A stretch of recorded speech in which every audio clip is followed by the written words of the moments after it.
کے ساتھ ہے. السلام علیکم جی. وعلیکم السلام جی کون صاحب کہاں سے؟ ہاں نواز شاہ سے. جی نواز شاہ سے. کون صاحب؟ محمد ہاشم. جی ہاشم صاحب سوال کیجئے گا. میرا سوال یہ ہے کہ آپ صلی اللہ علیہ وسلم کے زمانے میں جب بتوں کی پوجا کی جاتی تھی اور رافدین کرتے تھے تو ابھی تک یہ رافدین کا سلسلہ جو جاری ہے تو مسلک اہل حدیث کی نگاہ میں یہ صحیح ہے یا غلط ہے؟ اس کے بارے میں تھوڑی تشریح ہے. جی یاد بھائی صاحب نے سوال کیا کہ رفتین کرنا چاہیے کہ نہیں. And there is a misconception کہ کچھ لوگ یہ سمجھتے ہیں کہ رفتین اس لیے کیا جاتا تھا کیونکہ لوگ جب نماز پڑھنے آتے تھے تو ان کے بغل میں بت رکھتے تھے تو بت کو گرانے کے رفتین کیا جاتا تھا. یہ کدھر بھی حدیث میں نہیں لکھا ہوا ہے, کوئی بھی صحیح حدیث میں لکھا ہوا ہے.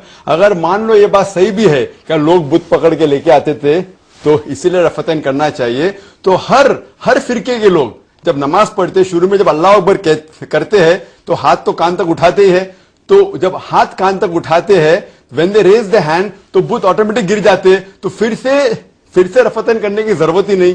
تو یہ کہنا کہ پیپل یوز ٹو ڈو رفتین because they were idols in their armpit is totally wrong. It's not mentioned in the hadith. The reason why Muslims should do rafatayn, it is because mentioned in the Sahih hadith of Sahih Bukhari in volume number 1 in the book of Salah. The Prophet whenever he offered Salah, when he prayed, he did rafatayn. So based on this Sahih hadith, every Muslim when they offer Salah, they are supposed to do rafatayn.